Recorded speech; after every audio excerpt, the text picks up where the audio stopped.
Click করাদেরকে জানাই অসংখ্য অসংখ্য ধন্যবাদ। আপনারা দেখছেন আপনাদের প্রিয় YouTube channel West Bengal DA salary. West বেঙ্গলের ডিএর আপডেট এবং বেতন বৃদ্ধির আপডেট প্রত্যেক দিনের জন্য পাবেন, তাই অবশ্যই চ্যানেলের সাথে কিন্তু বড় কিন্তু অ্যাকশন অর্থ দপ্তরকে কিন্তু তথ্য পাঠানো হলো বা চিঠি পাঠানো হলো, শুরু করলো কিন্তু স্কুল শিক্ষা দপ্তরও কিন্তু শুরু করেছে। কি বলা হয়েছে চলুন বিস্তারিত জেনে নেওয়া যাক। অনেক দিন ধরেই কিন্তু বকেয়া ডিএ নিয়ে কিন্তু রাজ্যের শিক্ষক ও শিক্ষাকর্মীদের মধ্যে অসন্তোষ চলছিল।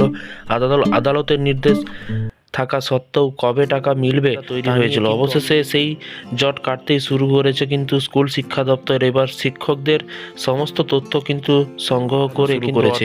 এর পাশাপাশি ফলে বকেয়া ডিএ পাওনার প্রক্রিয়া কিন্তু এবার সত্যি এগোচ্ছে বলে কিন্তু মনে করা হচ্ছে। বকেয়া ডিএ নিয়ে কিন্তু নতুন আপডেট। দীর্ঘদিন ধরে রাজ্যের সরকারি কর্মচারী ও শিক্ষকরা বকেয়া মহার্ঘ ভাতার দাবিতে কিন্তু আন্দোলনও ছিলেন। আদালতে নির্দেশ অনুযায়ী কিন্তু 2008 থেকে 2019 সাল পর্যন্ত বকেয়া ডিএ কিন্তু মেটানোর কথা বলা হয়েছে।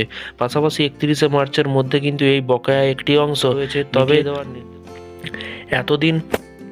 এতদিন কিন্তু স্পষ্ট নির্দেশিকা না থাকায় কিন্তু কাজ এগোচ্ছিল না। অবশেষে 13ই মার্চ অর্থ দপ্তরের তরফে কিন্তু পুরো প্রক্রিয়ায় গতি আসে। তথ্য পাঠানো শুরু করলো স্কুল শিক্ষা দপ্তর।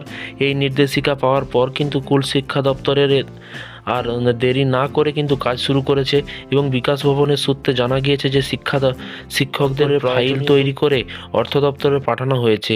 এর আগে এই কাজ শুরু হয়েছে কি না তা নিয়ে কিন্তু শিক্ষক মহলে সন্দেহ ও ক্ষোভ ছিল। তবে এখন দপ্তরের তরফে জানানো হয়েছে সমস্ত প্রক্রিয়া শুরু তথ্য পাঠানো হচ্ছে।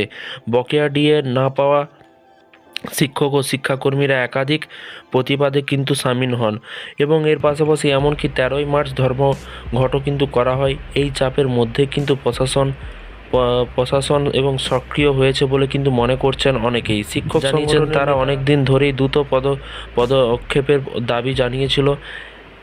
এখন কাজ শুরু হওয়ার কিছুটা স্বস্তি মিলেছে, তবে সময় মতো টাকা না পেলে আরও কিন্তু আইনের পথে যাওয়ার কথাও কিন্তু স্পষ্ট করে দেওয়া হয়েছে।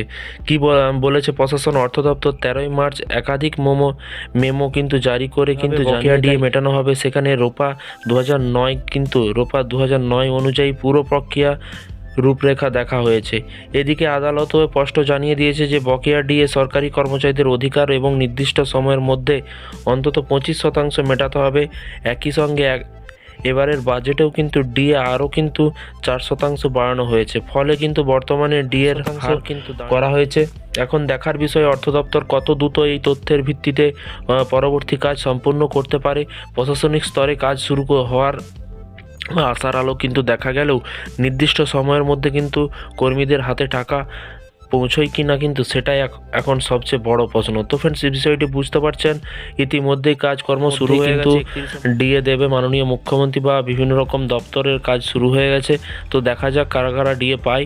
যারা পাবেন না অবশ্যই কমেন্ট বক্সে কমেন্ট করে জানাবেন এবং আপনাদের পরবর্তী ভিডিও পাওয়ার জন্য অবশ্যই চ্যানেলটিকে সাবস্ক্রাইব করে রাখবেন এবং আপনাদের মতামত নিচে কমেন্ট বক্সে কমেন্ট করে জানাতে ভুলবেন না। ভালো থাকবেন, সুস্থ থাকবেন এবং নিজের খেয়াল রাখবেন। Thank you.